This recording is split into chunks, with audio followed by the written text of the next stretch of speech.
దేవునికి స్తోత్రం చెబుదాం. హల్లెలూయా, దేవునికి స్తోత్రం, హల్లెలూయా. మరి ప్రియ దేవుని బిడ్డలారా, మీ అందరికీ కూడా ఈ 2025వ సంవత్సరపు క్రిస్మస్ శుభాకాంక్షలు అందరికీ తెలియజేస్తా ఉన్నాం. మరి పాస్టేట్ అంతటి పక్షంగా, మా కుటుంబ పక్షంగా మీ అందరికీ ఈ క్రిస్మస్ శుభాకాంక్షలు మరి ఒక్కసారి నేను తెలియజేస్తా ఉన్నాం. ఈరోజు మనకి ఇవ్వబడినటువంటి లేఖన భాగాల్లో నుండి మనం మాట్లాడితే, ఈరోజు మొదటిది 2వ వచనములో ఏమంటాడంటే, యెషయా గ్రంథం 2వ అధ్యాయములో 9వ అధ్యాయము 2వ వచనములో ఏమంటాడంటే, వెలుగును కలగజేశాడు దేవుడు. ఆది కాండములోనే మొదటి అధ్యాయము మరి 2, 3 వచనాలలో వెలుగు కలగమని చెప్పగాది వెలుగు కలిగెను అని బైబిల్ గ్రంథంలో వ్రాయబడి ఉంది. కనుక మరి ప్రపంచంలో ఉన్న మానవులందరూ కూడా చీకటిలో ఉన్నటువంటి జనులందరికీ వెలుగును కలగచేయాలని దేవుని యొక్క ఉద్దేశమై ఉన్నది. కనుక ఆ పరలోకములో నుండి దేవుని యొక్క కుమారుడు ఈ భూలోకానికి దిగి వచ్చాడు. దిగి రావటమే కాదు, మనందరికీ సంతోషాన్ని ఇవ్వడానికి ఆయన ఏమంటాడంటే, లూకాసు వార్త 2వ అధ్యాయము 10వ వచనములో ఏమంటాడు, ఆయన భయపడకుడి, సంతోషకరమైన శుభవర్తమానాన్ని నేను మీకు తెలియజేయచ్చు ఉన్నాను. ఎందుకనంటే, నేడు రక్షకుడు దావీదు పట్టణములో జన్మించాడు అనే సత్యాన్ని చెప్తాడు. కనుక ఈ క్రిస్మస్ యొక్క ఉద్దేశం ఏంటంటే, ప్రజలందరికీ వెలుగును ప్రసాదింపజేయటానికి యేసుక్రీస్తు వారు ఈ భూమి మీదకి వచ్చాడు. రెండోది ఏంటంటే, ప్రపంచంలో ఉన్న మానవులందరికీ సంతోషాన్ని, ఆనందాన్ని ఇవ్వడానికి ఈ లోకానికి యేసుక్రీస్తు వారు వచ్చారు. మరి క్రిస్మస్ యొక్క ఉద్దేశాలు అవే, దేవుని యొక్క ఉద్దేశం అదే. పరలోకములో నుండి దేవుడు కుమారుడు ఈ భూమి మీదకి ఎందుకు వచ్చాడు అనే క్వశ్చన్ మనం చేస్తే, ఆయన చీకటిలో ఉన్నటువంటి వారందరూ మరి దేవుణ్ణి విశ్వసించలేని వారుగా ఉన్నారు, అంధకారంలో జీవిస్తూ ఉన్నారు, సాతాని వలయములో చిక్కుకొని ఉన్నారు. ఆ సాతాని యొక్క బంధకముల చేత బంధింపబడిన వారిని విడిపించడానికి దేవుడు వెలుగైనటువంటి ఆ వెలుగుగా మన మధ్యలోనికి ఆయన వచ్చి మనందరికీ కూడా ఆ సంతోషాన్ని పంచుతూ ఉన్నాడు. యెషయా గ్రంథంలో 9వ అధ్యాయము 3వ వచనములో అదే మాట చెప్తాడు. ఎందుకంటే, మీ అందరికీ నేను సంతోషాన్ని ఇవ్వడానికి నేను మీ మధ్యలోనికి వచ్చాను. మూడో సత్యం ఏమంటాడంటే, మీ భుజముల మీద దేవుడు ఆయన భుజాల మీద మన భారాన్ని మోస్తున్నాడు. మన భారమంతటిని కూడా దేవుడు మోస్తా ఉన్నాడు. ఈరోజు మనము పాపములో ఉన్నప్పుడు, ఈరోజు చీకటిలో ఉన్నప్పుడు, మనము దేవుని ఎరగనే స్థితిలో ఉన్నప్పుడు, మన పాపాలు, మన రోగాలు, ఆయాసకరమైన క్రియలన్నీ కూడా ఆయన మీద వేసుకొని ఆయన మన భారాన్ని మోసినటువంటి గొప్ప దేవుడు. అందుకొరకే ఆయన భుజముల మీద రాజ్య భారము ఉన్నది అని చెప్తున్నాడు. ఉన్నది ఎందుకనంటే, మన భారాన్ని మోయటానికి ఆయన వచ్చాడు. ఆయన ఉద్దేశములను, ఆ దేవుని యొక్క యెహోవా దేవుని యొక్క ఉద్దేశములను, ఆలోచనలను సఫలము చేయటానికే దేవుని యొక్క కుమారుడు ఈ భూమి మీదకి వచ్చాడు, మానవుడిగా వచ్చాడు. దేవుని యొక్క నామములో ఆయనకి 5 బిరుదులు ఉన్నాయి. ఒక బిరుదు పేరు చెప్పండి మీరు. ఆశ్చర్య కరుడు, రెండవది ఆలోచనకర్త, మూడవది బలవంతుడైన దేవుడు, మరి 4 నిత్యుడకు తండ్రి, 5 సమాధానకర్త అయిన అధిపతి అని ఆయనకి పేర్లు పెట్టబడ్డాయి. ఈరోజు 5 నామములు కలిగిన వాడు. ఈరోజు ఆయనకి 5 బిరుదులు ఇచ్చారు. ఈరోజు యెహోవా దేవుడు ఆలోచన, ఏదైనా కార్యం చేయాలంటే ఆలోచించి చేయగలడు. ఆశ్చర్యమైన కార్యాలు చేయగలుగుతాడు. బలమైన కార్యాలు చేయగలుగుతాడు. నిత్యము మనల్ని నడిపించే దేవుడు, సమాధానాన్ని కలగజేసే దేవుడు. ఈరోజు ఆయన రాజ్యానికి, స్థిరమైన రాజ్యాన్ని ఆయన ఏర్పాటు చేయడానికి ఈ భూలోకానికి వచ్చాడు అనే సత్యాన్ని మనం తెలుసుకోవాలా. అందుకే ఈ భూలోకంలో స్థిరమైన రాజ్యాన్ని స్థాపించాలా, దావీదు యొక్క రాజ్యాన్ని స్థిరపరచాలి అని అంటే ఏం చేయాలి అని అంటే ఆయనకేం కావాలా? ఈ లోకానికి రావాలంటే శరీరం కావాలా. శరీరం కావాలంటే దేవుడు ఏ రూపంలో ఉన్నాడు అని అంటే ఆత్మ రూపంలో ఉన్నాడు. ఆత్మ అంటే శరీరం ఉండదు. ఆత్మ రూపంలో ఉన్నటువంటి దేవుడు మన మధ్యలోనికి రావాలి అంటే శరీరం కావాలా. ఆ శరీరం కావాలి అంటే ఒక స్త్రీ కావాలా. ఆ స్త్రీ ఎలాంటి స్త్రీ కావాలంటే పరిశుద్ధురాలైన స్త్రీ కావాలా. ఏ పాపము ఎరగని స్త్రీ కావాలా. ఏ పాపము ఎరగనటువంటి స్త్రీ కావాలి గనుక దేవుడు మరియమ్మను ఎన్నుకున్నాడు. అందుకే దేవుని ద్వారా కృప పొందినటువంటి ఆ బిడ్డను దేవుడు ఎన్నుకొని, మరి మరియమ్మ నీవు దేవుని వలన కృప పొందావు. ఎవరి ద్వారా అంటే ఏ మానవుడి ద్వారా నీవు పొందలేదు, కానీ నా ద్వారా నీవు కృప పొందావు. ఇదిగో నీ గర్భములో ధరించబోయేవాడు పరిశుద్ధాత్మ వలన గర్భాన్ని నీవు ధరించబోతా ఉన్నావు అని ముందుగానే ప్రవచనం చెప్పాడు గాబ్రియేలు దూత ద్వారా. ఈరోజు మనకి చరిత్ర అంతా తెలుసు. ఈరోజు ఎంత ధన్యురాలు మరియమ్మ గారు, ఎంత పవిత్రమైనటువంటి స్త్రీగా ఉన్నది. ఈరోజు స్త్రీలైనటువంటి వారందరూ కూడా ఈ వాక్యం వినటం ద్వారా ఏదో చెవిటోడి ఏదో సామెత అంటారు కదా, ఏంటంటే సామెత, ఊరికే ఎన్ని ప్రసంగాలు ఎన్నో ఇదొక లెక్క అని మీరు వదిలేస్తా ఉంటారు. కానీ మరియమ్మ లాంటి జీవితాన్ని మనం జీవించాలా. అదే మరియమ్మ ఎలా ఉన్నది, ఈరోజు ఆ సమాజానికి భయపడలేదు. కన్యకగా ఉన్నప్పుడు, గర్భము ధరించినప్పుడు ఆ సమాజంలో ఉన్నటువంటి చట్టం ఏంటో తెలుసా? మోషే ధర్మశాస్త్రం ప్రకారం ఊరు బయటికి తీసుకుపోయి రాళ్ళతో కొట్టి చంపే శిక్ష ఉంది, ఆ దేశంలో ఉంది. కనుక ఈ యొక్క స్త్రీ, పెళ్లిగాని స్త్రీ ప్రదానము చేయబడ్డది. పూల పండ్ల కార్యక్రమం అయింది. యోసేపు గారు ఇంకా వివాహం కాలేదు, వారిద్దరూ కలవలేదు, కానీ ఈమె గర్భము ధరించింది. యోసేపు గారు ఏమనుకోవాలా? పెళ్లి కాకముందే ఈమెకి ప్రెగ్నెంట్ అని అనుకున్నాడు. కానీ ఆమెను అల్లరి చేయలేక ఏం చేశాడు? రహస్యంగా వదిలిపెట్టాలని దేవుడి నామంలో, దేవుడు భక్తుడు కనుక ఆయన రహస్యంగా ఈమెను వదిలిపెట్టాలని అనుకున్నాడు. కానీ దేవుడు వదిలిపెట్టలే. స్వప్నమందు యోసేపు గారికి దర్శనమై 1వ అధ్యాయంలో చెప్తాడు. యోసేపు గారికి ప్రత్యక్షమై గాబ్రియేలు దూత వచ్చి, యోసేపు ఇదిగో నీకు కాబోయే భార్య పరిశుద్ధాత్మ ద్వారా గర్భము ధరించిందే గాని ఆమె ఏ పాపము చేయలేదని చెప్పాడు. ఆమెను నువ్వు చేర్చుకో, నీ భార్యగా నువ్వు చేర్చుకో. ఆమె ఏ తప్పు చేయలేదు, ఎటువంటి చెడు తిరుగుళ్ళు తిరగలేదు, కనుక ఆమె పరిశుద్ధురాలు, ఆమెను చేర్చుకోనంటే దేవుడు మాట చొప్పున ఆమెను తన భార్యగా చేర్చుకున్నాడు. ప్రియమైన దేవుని బిడ్డలారా, ఈరోజు ఎంతమంది దేవుని మాట వింటున్నారు? ఎంతమంది దేవుని వాక్యాన్ని చదువుతున్నారు? ఎంతమంది దేవుని వాక్యానుసారంగా జీవిస్తూ ఉన్నారు? ప్రియ దేవుని బిడ్డలారా, మనము నెగిటివ్ గానే ఉంటాం, కానీ పాజిటివ్ అనేది మన జీవితంలో ఉండదు కదా.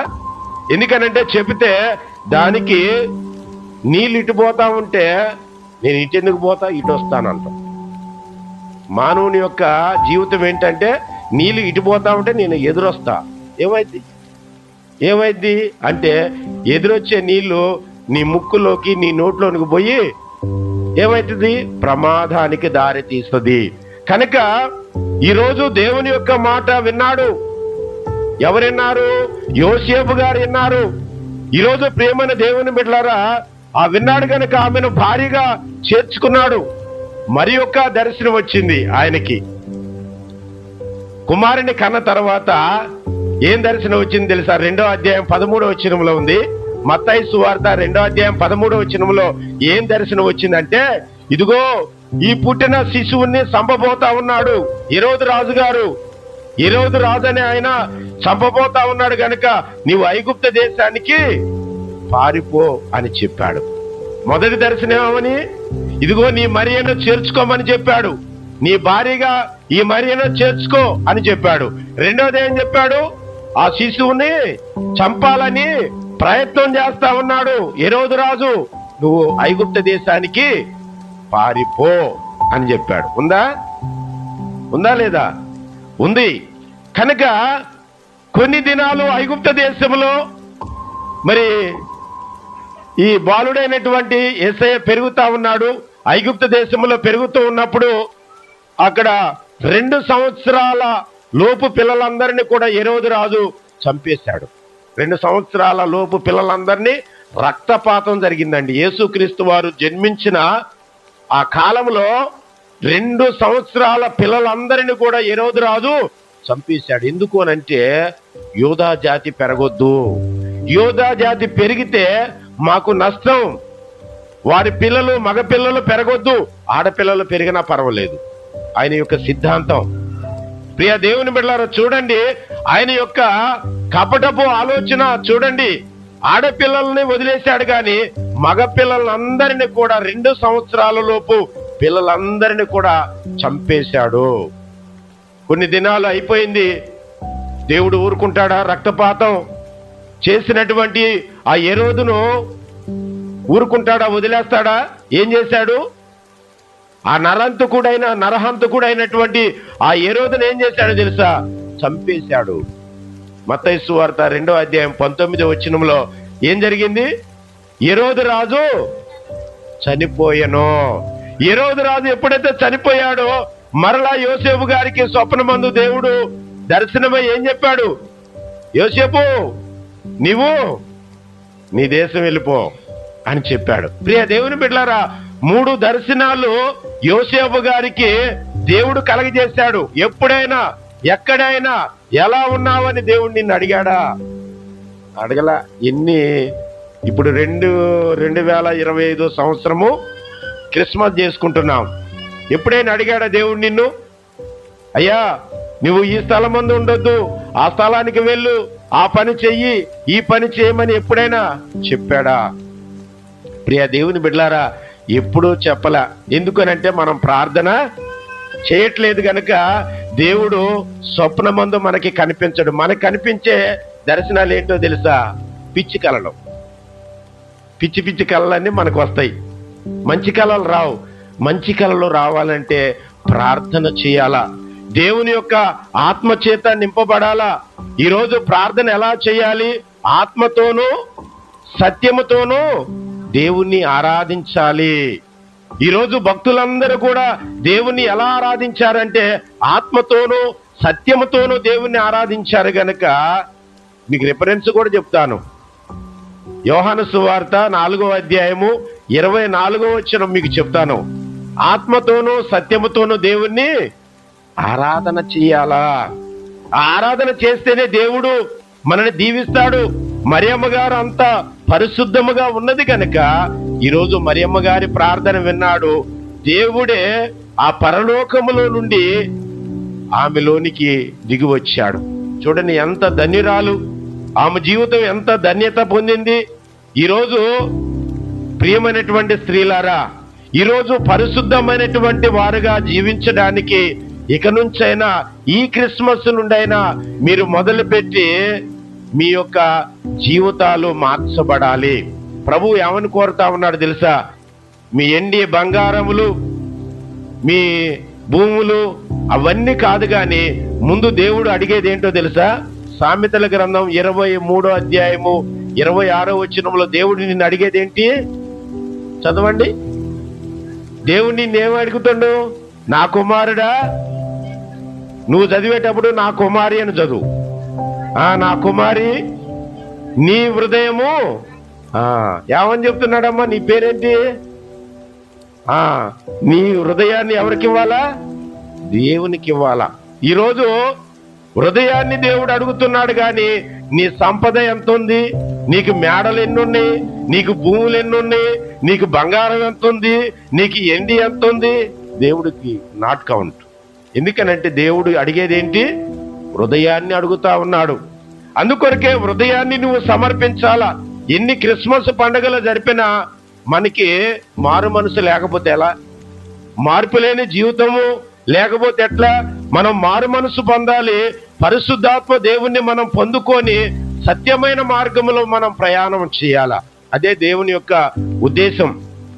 ఈరోజు దేవుడు ఏం చేశాడంటే వెలుగును ప్రసాదింపజేయడానికి వచ్చాడు, సత్యాన్ని తెలియజేయటానికి వచ్చాడు, శాంతి సమాధానాలను కలగచేయటానికి వచ్చాడు. ఉద్దేశాలలో మూడోది చెప్పా. ఏంటో తెలుసా? లూకాసు వార్త 2వ అధ్యాయం 14వ వచనంలో ఏమని చెప్తున్నాడు? భూమి మీద సమాధానం ఎవరికి? ఆయనకి ఇష్టులైన వారికే. సమాధానాన్ని కలగజేయటానికి దేవుడు ఈ భూమి మీదకి వచ్చాడు. బాలుడుగా, దరిద్రుడుగా, పేదవాడుగా, ఏమి లేనివాడుగా ఆయన మన మధ్యలోనికి వచ్చాడు. వాక్యమును శరీరధారి అయి కృపా సత్య సంపూర్ణుడుగా మన మధ్యలో ఉన్నాడు, నివసించాడు. ఎంత గొప్ప మరి ధన్యత మనం ఎంత పొందామో చూడండి. ఆయన మన భారాన్ని మోయటానికి వచ్చాడు, మన పాపాలను తొలగించడానికి వచ్చాడు. ఈరోజు మనని రక్షించడానికి యేసుక్రీస్తు వారు వస్తే ఈ క్రిస్మస్ పండుగను మనం ఎలా చేస్తున్నాం? దేవుని నామములో ఇక మనం ఎలా చేస్తున్నాం అనంటే అన్నీ కూడా ఈరోజు ఈ పండగ ఎప్పుడైతే అయిపోద్దో ఇంటికి పోయిన తర్వాత చికెన్ తెచ్చుకున్నారా, మటన్ తెచ్చుకున్నారా, ఇంకా ఫిష్ ఏమన్నా ఉన్నాయా? ఇవి ఎక్కువ ఈ వేడి ఆరిపోద్ది ఏమోనని ఆలోచన చేస్తున్నారేమో. ప్రియ దేవుని బిడ్డలారా, ఈరోజు దేవుని నామంలో యేసుక్రీస్తు వారు మన మధ్యలోనికి వచ్చి ఆయన జీవిస్తూ మన యొక్క భారాన్ని ఆయన మోస్తా ఉంటే మనం ఇంకా మార్పు లేని బిడ్డలుగా ఉంటే ఎలా? శాంతి సమాధానాలను దేవుడు అనుగ్రహించడానికి దేవుడు మన మధ్యలోనికి వచ్చాడు. చివరిది ఏమంటో తెలుసా? మత్తయి సువార్త 5వ అధ్యాయం 17వ వచనంలో ఏమంటాడంటే ధర్మశాస్త్రమును నెరవేర్చడానికి వచ్చానే గాని, చదవండి అది, ప్రవక్తల వచనములనైనను కొట్టివేయ వచ్చిందని తల వంచవద్దు, నెరవేర్చడానికే నేను వచ్చాను అంటాడు. ఈరోజు ధర్మశాస్త్రాన్ని నెరవేర్చడానికే వచ్చాడు. మరి నీవు నేను మరి ఏ విధంగా జన్మించాము, ఏం కార్యాలు చేస్తున్నాం, దేవునికి ఇష్టమైన పిల్లలుగా మనం ఉంటున్నామా? మరి నిజమైన క్రిస్మస్ మనం జరుపుకోవడానికి ఈరోజు ఇష్టపడుతున్నామా అని అంటే మీరే చెప్పారా? ఆన్సరు మీరే జవాబు చెప్పాలా. ఈరోజు దేవునికి నిజమైన ఆనందం, సంతోషం కలగాలి అంటే మన జీవితాన్ని ప్రభువుకి సమర్పించాలి. అదే నియమం. మన దేహముతో దేవుణ్ణి మహిమపరచాలి. కొరింథీయులకు రాసిన పత్రికలో ఉంటుంది, మొదటి పత్రిక 6వ అధ్యాయము 18, 19, 20 వచనంలో ఉంటుంది ఇవన్నీ. కనుక ఈ దేహముతో దేవుణ్ణి మహిమపరచాల. అప్పుడే నిజమైన క్రిస్మస్, నిజమైన ఆనందం, నిజమైన సంతోషము మనం పొందగలుగుతాం. ఈరోజు బెత్లెహేములో యేసుక్రీస్తు వారు జన్మించిండు. తెల్లవారుజామున ఆరాధన చేయాలి, మొక్కుబడి ఆరాధన కాదు మనకి. ఈరోజు ప్రియ దేవుని బిడ్డలారా, నిజమైన ఆరాధన చేయాలి, విశ్వాసము కలిగిన ఆరాధన చేయాల. ఈరోజు విశ్వాసము కలిగిన ఆరాధన మనం చేయగలిగితే దేవుని దీవెనలు మనకి వస్తాయి. యెషయా ప్రవక్త 4000 సంవత్సరాల క్రితమే చెప్పాడు ప్రవచనం, కన్యక గర్భవతి అయి కుమారుని కనును అని. యెషయా గ్రంథంలో 7వ అధ్యాయము 14వ వచనంలో 4000 సంవత్సరాల క్రితమే ప్రవచనం చెప్పాడు. అది నెరవేర్చబడది. ఈరోజు మనం చెప్పిన మాటలు కానీ, మనం చేసిన ప్రార్థనలు కానీ నెరవేర్చబడుతున్నాయా? లేదు. ఎందుకు? వై చెప్పండి, ఎందుకు నెరవేర్చబడలేదు అని అంటే మనం కసి లేదు, మన ప్రార్థనలో పట్టుదల లేదు, మనం సాధించాలని పట్టుదల లేదు. ప్రార్థన బాగా చేయాలా, నలుగురు మెచ్చే ప్రార్థన కాదు. ఎవరు మెచ్చే ప్రార్థన చేయాలా? దేవుడు మెచ్చే ప్రార్థన చేయాలా. చాలా మంది, కొంతమంది ఏం చేస్తారంటే అందరూ మెచ్చే ప్రార్థన చేస్తారు. అందరు మెచ్చనవసరం లే మన ప్రార్థనని, ఒకే ఒక్కడు మెచ్చాలా. ఆ యేసయ్య మెచ్చితే చాలు. ఆయన మెచ్చితేనే ఆశీర్వాదాలు. ప్రజలు మెచ్చితే ఏముంది? అబ్బా మంచిగా ప్రార్థన చేసింది, మంచి వాక్యం చెప్పిండు కదా. ఇది కాదు మనకు కావలసింది. దేవుడు మెచ్చే వ్యక్తులుగా మనం ఉండాలా. దేవుడు ఇష్టపడే వ్యక్తులుగా మనం జీవించాలని నేను కోరుతా ఉన్నాను. ప్రియమైన దేవుని బిడ్డలారా, అందుకొరకే ఈరోజు మనకి తీతుకు రాసిన పత్రికలు ఏమంటాడంటే, ఆయన పునర్జన్మ స్నానము ద్వారా మనందరినీ నూతన జీవితాన్ని మనకు ప్రసాదింపజేయటానికి మనందరినీ ఆయన రక్షించను అని అంటాడు. పునర్జన్మ స్నానం ద్వారా అంటే బ్యాప్టిజం ద్వారా మనందరిని కూడా ఆయన రక్షించాడు. మనందరికి కూడా పునర్జన్మను ప్రసాదింపజేశాడు. పరలోక రాజ్యానికి వారసత్వాన్ని కల్పించాడు. మనము ఆయన కల్పిస్తే మరలా మనం మొదటి దారిలోనే. శిష్యులు చూడండి, యేసుక్రీస్తు వారి వెంట 3.5 సంవత్సరాలు తిరిగి యేసయ్య చనిపోయిన తర్వాత వాళ్ళు ఎక్కడికి వెళ్ళారు తెలుసా? వలలు పట్టుకొని చేపలకు పోయారు. గలిలయ సముద్రానికి చేపలకు పోయారు. వాళ్ళ పాత వృత్తినే మరలా వలలు బాగు చేసుకొని, ఊరి పిచ్చోళ్ళారా చేపలు పట్టొద్దురా, మనుషులను బట్టే జాలరులుగా మిమ్మల్ని చేస్తా, మీరు మనుషులను మార్చండి అని 3.5 సంవత్సరాలు బోధించి, వారికి ట్రైనింగ్ ఇచ్చి, తర్పీదిచ్చి, సేవ చేయమని వారిని అభిషేకించి దీవిస్తే చివరికి మరలా ఎక్కడికి వెళ్ళారు? చేపలు పట్టడానికి వెళ్ళారు. మనం కూడా అంతేనా? బ్యాప్టిజం పొందాం. బ్యాప్టిజం పొందినప్పుడు ప్రమాణాలు చేస్తాం, విగ్రహారాధన చేయను, నేను దేవుని యొక్క సన్నిధికి నిత్యము వస్తాను, దేవుని యొక్క సేవ కొరకు నేను సపోర్ట్గా నిలవబడతాను, నా వంతు పాత్ర నేను పోషిస్తానని ప్రమాణాలు చేస్తాం. ప్రతిదీ కూడా ప్రమాణం చేసిన తర్వాత కొన్ని దినాల తర్వాత నాట్ ఇట్ ఆల్. ఎందుకనంటే అది ఏదో చేసిన అంతే. కానీ నువ్వు చేసిన ప్రతి ప్రమాణం అక్కడ రికార్డ్ అయింది. జాగ్రత్త సుమి. ప్రియ దేవుని బిడ్డలారా, నేను చెప్పిన మాట గాని, మీరు చేసిన ప్రార్థన గాని ప్రతిది కూడా దేవుని దగ్గర రికార్డ్ అయ్యిద్ది. ఆ రికార్డు ఓపెన్ చేస్తే మన పరిస్థితి ఏంటి అది గమనించాల. అందుకొరకే ఈరోజు యేసుక్రీస్తు వారు జన్మించినప్పుడు 3 యేసుక్రీస్తు వారి దగ్గరకు వచ్చారు. ఒకళ్ళు ఎవరో తెలుసా? దేవదూతలు వచ్చారు, సువార్తను ప్రకటించారు. రెండో వారు ఎవరు వచ్చారు? గొల్లలు వచ్చారు. దేవునికి నమస్కారం చేసి దేవుని సువార్తని వారు అనేకులకు ప్రకటించారు. 3వ వర్గం వారు ఎవరు వచ్చారు? జ్ఞానులు వచ్చారు. మరి దేవుని దగ్గరికి వచ్చి నమస్కారం చేసి ఆయన్ని ఆరాధించి 3 కానుకలు తెచ్చారు. ఒక కానుక పేరేంటి? బంగారం. రెండోది సాంబ్రాణి. మూడోది బోలం. ఈరోజు బంగారము రాజత్వానికి గుర్తుగా తెచ్చారు. ప్రియ దేవుని బిడ్డలారా, సాంబ్రాణి యాజకత్వానికి గుర్తుగా తెచ్చారు. బోలము సేవకునికి గుర్తుగా తీసుకొని వచ్చి ఆయన పాదాల దగ్గర పెట్టి ప్రార్థన చేసి ఆయన దీవెన పొందుకొని మరలా వచ్చిన దారిని కాకుండా వేరే దారిని వెళ్ళిపోయారు. ఈరోజు ఏమన్నాడు? నా దగ్గరికి రండి అన్నాడు, కానీ ఆయన దగ్గరికి వెళ్ళలా, వేరే దారిని వెళ్ళిపోయారు. ప్రియ దేవుని బిడ్డలారా, ఈరోజు మన జీవితాల్లో మార్పు లేకపోతే, మన జీవితంలో సత్యము లేకపోతే, నిజమైనటువంటి క్రీస్తుని మనం ఆరాధించలేకపోతే దేవుని ఆశీర్వాదాలు రావమ్మా. ఎన్ని పండగలు చేసుకున్నా, ఎన్ని క్రిస్మస్ పండగలు చేసుకున్నా అది వ్యర్థం కదా. ఎన్ని పండగలు చేసుకొని మోకరించి ప్రార్థన చేసినా, నేను ప్రార్థన చేసినా, నేను ఎగిరెగిరి చెప్పినా, కూర్చొని చెప్పినా వ్యర్థం. నా ప్రసంగం వ్యర్థం, మీ ప్రార్థన వ్యర్థం, ఈ ఆరాధన వ్యర్థం. ఎప్పుడు అని అంటే మారు మనసు లేకుండా చేస్తే. మారు మనసు మనం పొందాలా, మన హృదయాన్ని దేవునికి ముందు సమర్పించాలా, మన హృదయాన్ని దేవునికి సమర్పించాలా. అప్పుడు ఆత్మతోనూ సత్యముతోనూ దేవుణ్ణి ఎప్పుడైతే మనం ఆరాధన చేస్తామో దేవుడు ఆ స్థలములో ఉండి మనందరినీ కూడా ఆశీర్వదిస్తాడు. నిజమైన క్రిస్మస్, నిజమైన ఆనందం, నిజమైన సంతోషం అప్పుడు మన కుటుంబాల్లో పొందుతాం.